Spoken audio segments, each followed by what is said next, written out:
Salut, bienvenue sur Orient Expert. Je suis Gonan, conseillère principale d'orientation scolaire, universitaire et professionnelle CPO-SUP.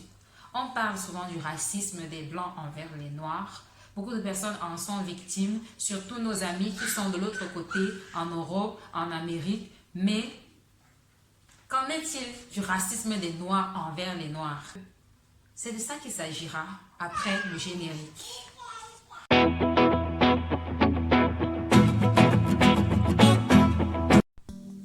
Oui, le racisme des Noirs envers les Noirs. Qui en parle? Et qui va régler ce problème-là? Parce que c'est quelque chose de très sérieux que j'observe, que l'on peut observer ici dans nos pays africains. Surtout lorsqu'il y a dans une même pièce, dans un même restaurant, dans un même je sais pas trop quoi, un blanc et un noir, vous allez observer que nos frères africains, nos frères noirs vont traiter différemment le noir du blanc. Comment expliquez-vous que deux personnes qui sont des clients à part entière dans un restaurant, qui vont payer leur plat, qui vont payer leur consommation, reçoivent un traitement différent? C'est incroyable. C'est tout sauf normal, vu que les deux vont payer leur consommation. Mais il y a un traitement différent. Dernièrement, j'étais à Kribi. J'arrive avec mon fils et ma fille. Je passe la commande du petit déjeuner. Je suis assise, j'attends. Je vois deux tables des familles entières arriver après moi. Une troisième qui s'ajoute. Le monsieur, il tourne, il commence à servir les autres. Il sert. Quand j'essaye de lever les mains, mais c'est comment et tout, le type arrive. Il essaye de me déposer une conso.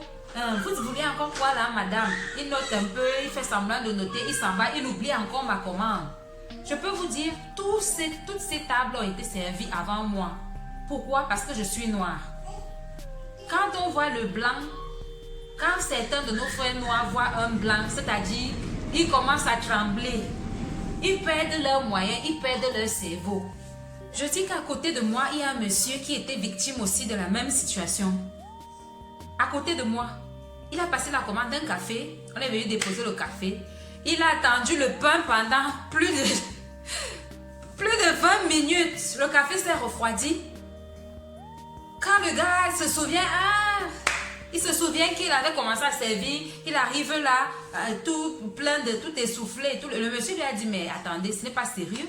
Ça fait combien de temps que je vous ai passé mes commandes? Hein?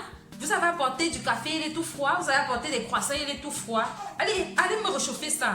Là, j'ai fait ça au monsieur. J'ai dit, c'est ça, mon père. Hein? Parce que tu vois, quelqu'un, il est noir, il est assis là. Le monsieur avait toute une suite. Toute une suite. Ça veut dire que c'était soit le boss de quelle société. Mais parce qu'il est noir, on le sert avec, je ne sais pas, peu de sérieux, avec, je ne sais même pas quel terme employer.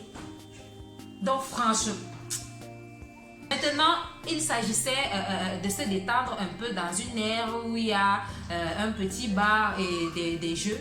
Et ma fille a vu un baby-foot. Elle se lève, elle s'intéresse au jeu parce que je crois qu'elle ne l'avait encore jamais vu.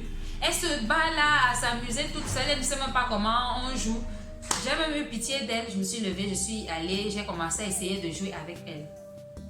Mais je peux vous assurer que quelques minutes après, un petit garçon de peut-être 5 ans, parce qu'il était blanc, est arrivé, s'est mis à jouer, à s'amuser tout seul là. La serveuse du bar, elle a abandonné son poste.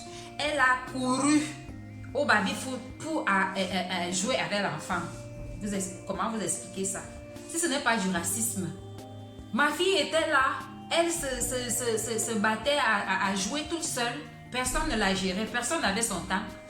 Mais il a suffi que le petit garçon de 5 ans, parce qu'il était blanc ou métis, quelque chose comme ça là, pour que la serveuse abandonne son poste et vienne s'amuser. Tu veux jouer. Ça veut dire, c'est quoi ça? C'est quoi? C'est quoi cette manière? Quand on dit que le problème du noir, c'est ici, sa mentalité. C'est ça la première, la pauvreté morale, mentale. Les gens vont se dire que non, elle veut narrer les gens parce qu'elle a étudié, parce que j'ai étudié plus que qui. Ça n'a rien à voir avec le niveau intellectuel. C'est à voir avec, c'est-à-dire c'est-à-dire la conscience, la réflexion. Quand même, il faut ouvrir un peu ici, ouvrez votre esprit. Arrêtez un peu avec vos comportements rétrogrades, avec vos comportements bizarres, je ne sais pas. Certaines personnes voient encore le blanc comme si c'était, je ne sais pas, à l'époque où ils débarquaient de leur bateau là. C'est terrible. Elle était là, elle ne s'occupait pas de mon enfant. Une fois qu'un petit garçon, parce qu'il est métis, parce qu'il est blanc, arrive, elle est à la disposition, elle abandonne son poste. Et sa collègue ne va même pas se plaindre parce qu'elle allait tout seule. Non. Elle met tout son temps à la disponibilité des blancs. Pourquoi? Parce que peut-être elle attend un pouvoir ou je ne sais pas trop quoi. Voilà une autre petite histoire que je vis dernièrement au Palais des Congrès. Il y avait un concert, un spectacle d'un groupe de danse, dont j'oublie le nom, hein, qui faisait une comédie musicale sur l'esclavage, quelque chose comme ça là, avec la danse. Alors, j'avais un ami qui était à l'intérieur. C'est lui qui détenait mon billet puisqu'on n'avait pas eu le temps de se voir pour qu'il puisse me donner mon billet, qu'il me donnait accès à la salle. Maintenant, je suis à l'entrée, au niveau de la clôture, en haut, au niveau du palais des congrès. Je dis au vigile, s'il te plaît, permets-moi juste de traverser ce portail-ci. J'ai mon ami à l'intérieur, comme il est au protocole, il a du mal à se libérer pour venir me donner mon billet. Ce qui est sûr, je ne peux pas entrer en salle sans billet. Donc, laisse-moi entrer juste dans l'esplanade, dans la cour là, et pouvoir aller le chercher devant la porte de la salle de spectacle. Le gars a opposé un refus. Je l'ai supplié en toutes les langues que je connais dans ma vie. Je dis, monsieur le vigile ne me gérait pas. Il ne me gérait pas. Mais je vous assure qu'il a suffi que des blancs débarquent. Je peux vous dire, je les ai comptés, ils étaient environ 7. Et ils n'avaient que 2 billets. 7 personnes, 2 billets. Alors que les billets étaient soit individuels, soit couples. Et ils sont arrivés, 7 personnes, 2 billets. Et le gars n'a pas hésité à ouvrir le portail, à les laisser passer. Entre nous. C'est sérieux ça. J'étais dans un restaurant là, à Bastos là. Hein, vous savez, c'est le quartier à Yaoundé où il y a le plus grand nombre de restaurants et tout, et fréquenté par les blancs là. Hein. À côté, il y a des tables où on leur sert à manger. Hein, parce qu'il y avait des mouches et tout. On met des bougies. Le service est nickel. Mais chez moi, c'était le sous-quartier. J'ai même demandé des bougies. Elle a fait comme si elle n'entendait pas. Elle te sert, elle fait comme si elle économise les choses. Chaque plat a droit à un pain. Chaque plat a droit, lorsque tu commandes des choses comme le steak et tout, piment, mayonnaise et tout, elle ne met rien de tout cela. Il faut que tu demandes d'abord. Il faut que tu demandes. Tu passes la commande d'un plat à emporter. Elle te met une partie des choses sans salade, sans rien.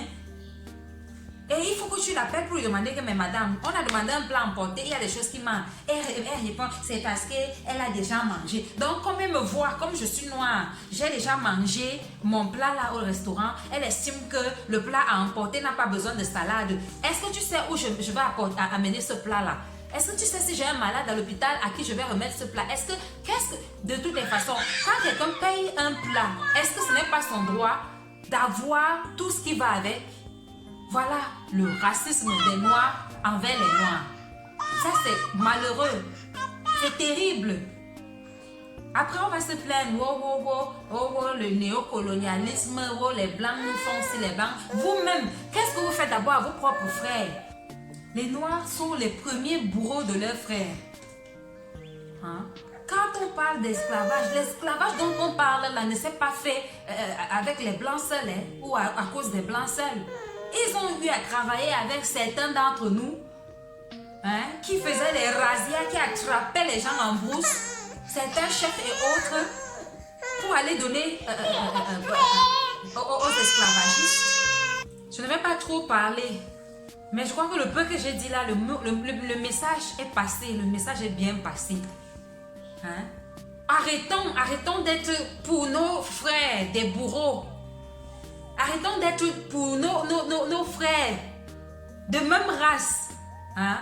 des ennemis. Arrêtons ce mépris-là. Et de mieux traiter l'autre parce qu'il est blanc ou parce qu'il a plus de moyens ou une grosse voiture. Il faut arrêter cette mentalité-là. Il faut évoluer.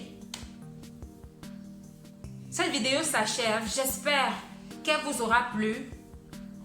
Mettez en commentaire si vous avez, vous aussi, été victime de ce genre de traitement. Si vous avez ressenti une injustice, hein, de la part d'un vigile, de la part du serveuse, de la part de quelqu'un, bref, peu importe, à cause de la couleur de votre peau ou alors de votre apparence. Alors, n'hésitez pas, abonnez-vous à ma chaîne. Cliquez sur la cloche pour recevoir des notifications à chaque fois que je vais poster une vidéo. Likez. Jetez-moi des pouces bleus là. Excusez-moi, je suis encore un peu nerveuse parce que l'affaire là m'énerve. Donc, si vous avez aimé ce que j'ai dit, mettez-moi des pouces bleus. Et surtout, partagez. Partagez mes vidéos car l'orientation, c'est l'affaire de tous. Bye.